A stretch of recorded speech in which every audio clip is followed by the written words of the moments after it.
최근 트로트 가수 이찬원과 TV조선 사이에 벌어진 갈등이 한국 연예계를 충격에 빠뜨렸다. 겉보기에는 단순한 계약 종료 후 콘텐츠 사용 문제처럼 보일 수도 있다. 하지만 그 이면에는 연예인과 방송사 간의 오랜 관행, 저작권 인식의 부재, 그리고 무엇보다 예술가 개인의 권리에 대한 심각한 도전이 숨어 있었다. 사건의 발단은 이찬원이 TV조선과의 전속 계약을 마무리한 이후에도 해당 방송사가 그의 동의 없이 과거 출연 영상을 지속적으로 방영한 것이다. 팬들 사이에서 이 사실이 퍼지자 분노는 걷잡을 수 없이 확산되었고, 이찬원의 소속사는 즉시 공식 입장을 발표하며 아무리 높은 금액을 제시해도 콘텐츠 사용 권한은 판매하지 않겠다며 단호한 태도를 취했다. 소속사 측은 연예인의 명성과 노력의 산물을 무단으로 사용하는 행위는 단지 이찬원 개인만의 문제가 아니라 향후 수많은 젊은 예술가들의 권리를 침해할 수 있는 중대한 사안이라고 강조했다. 이 발언은 한국 연예산업 전반에 일종의 경고로 작용하며 연예인을 단순한 콘텐츠 생산 도구로 여겨온 오래된 관행에 날카로운 칼날을 들이댔다. 방송사가 특정 연예인의 인지도와 이미지를 경제적 도구로 활용하는 것은 어제 오늘 일이 아니다. 특히 치열한 프로그램 경쟁 속에서 이찬원이라는 브랜드가 가진 영향력은 결코 작지 않다. 하지만 계약이 종료된 상황에서도 당사자의 동의 없이 콘텐츠를 송출하는 것은 명백한 권리 침해이자 시대착오적인 행위다. 이는 단순히 한 개인의 명예를 훼손하는 차원을 넘어 연예인의 존재를 상품처럼 소비하는 병폐를 보여준다. 이러한 논란은 곧바로 한국 엔터테인먼트 산업 전반으로 불길처럼 번졌다. 방송과 연예계 사이의 신뢰는 물론 팬들의 기대 역시 큰 타격을 받았다. 만약 이 사태가 합리적으로 해결되지 않는다면 이찬원과 TV조선 모두 법적 분쟁으로 비화될 수 있으며 그 과정에서 양측의 이미지에도 심각한 손상이 따를 수 있다. 그러나 이번 사건이 중요한 이유는 단순한 계약 분쟁에 머무르지 않는다. 이 사건은 디지털 시대, 미디어 환경의 급속한 변화 속에서 연예인의 권리 보호가 얼마나 시급한지를 다시 한번 일깨우는 계기가 되었다. 유튜브, OTT, SNS 등 플랫폼이 다양해진 만큼 콘텐츠가 재생산되고 재가공되는 과정에서 아티스트의 동의는 종종 무시되고 권리는 침해된다. 이러한 현실 속에서 이찬원의 강경한 태도는 단순한 저항이 아닌 산업 전체를 향한 메시지로 해석된다. 한편 또 다른 이야기 속에서 대중의 심금을 울린 인물이 있다.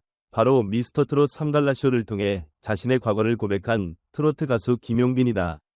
무대 위에서는 언제나 밝고 단정한 이미지로 사랑받아온 김용빈.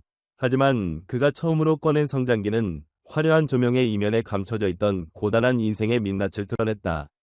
그는 어린 시절 부모님의 이혼으로 인해 친할머니와 고모의 손에서 자랐으며 가정 형편은 결코 넉넉하지 않았다. 가수가 되겠다고 마음먹었을 때 가장 먼저 든 생각은 가족에게 부담이 되지 말자는 것이었습니다. 김용빈은 그 약속을 지키기 위해 하루하루를 쪼개며 살아갔다. 음식점 서빙, 배달, 공사장 막노동, 보컬학원 보조 강사. 그는 수많은 아르바이트를 병행하며 스스로 생계를 책임졌고 음악을 향한 꿈을 한 번도 놓지 않았다. 그는 고백했다. 가끔은 너무 힘들어서 포기하고 싶었어요. 하지만 무대에서 노래하는 나를 상상하면 그 모든 고생이 의미 있어졌어요. 방송을 통해 공개된 이 진솔한 이야기에는 성공이라는 단어로는 다 표현할 수 없는 깊은 인내와 사랑이 담겨 있었다. 팬들은 그의 고백에 눈시울을 붉혔고 동료 출연진 역시 침묵 속에서 그의 이야기에 귀를 기울였다. 김용빈의 고백은 그저 감동을 주는 장면이 아니라 오늘날 많은 젊은 예술가들이 겪고 있는 현실이었다. 누구나 힘든 시기를 겪지만 포기하지 않으면 반드시 좋은 날이 온다. 그의 말은 단순한 위로를 넘어 무대 위에서 진심을 노래하는 아티스트로서의 철학을 드러낸다. 팬들은 그런 그를 더욱 사랑하게 되었고 그의 음악에 담긴 진정성을 이제는 무대 밖의 삶을 통해 더 깊이 이해하게 되었다. 이렇게 보면 이찬원과 김용빈, 이 두 가수는 서로 다른 상황에 놓여 있지만 예술가로서의 본질을 지키기 위해 치열하게 싸우고 있다는 공통점을 지닌다. 이찬원은 외부의 침해로부터 자신의 콘텐츠와 명예를 지키기 위해 싸우고 있고 김용빈은 생존의 무게 속에서도 꿈을 놓지 않은 채 스스로를 일으켜 세웠다. 둘 모두 자신의 목소리와 이야기를 무대 위에 고스란히 담아내며 단순한 가수를 넘어 사람들의 마음을 움직이는 존재가 되었다. 이제 우리 사회가 이 두 명의 아티스트에게 배워야 할 것은 분명하다. 예술은 소비재가 아니다. 콘텐츠는 단지 이미지와 음향의 조합이 아니라 한 사람의 생애와 감정, 그리고 피와 땀이 담긴 삶의 결실이다. 방송사, 대중, 플랫폼, 팬 모두가 이제는 이 진실을 직시해야 한다. 콘텐츠를 소비하는 만큼 그 창작자의 권리와 존엄을 보호하는 책임 역시 무겁다는 것을 잊지 말아야 한다. 앞으로 이찬원이 보여줄 강단 있는 행보, 김용빈이 들려줄 감동의 음악은 단지 한 시대의 트로트 스타 이야기로 끝나지 않을 것이다.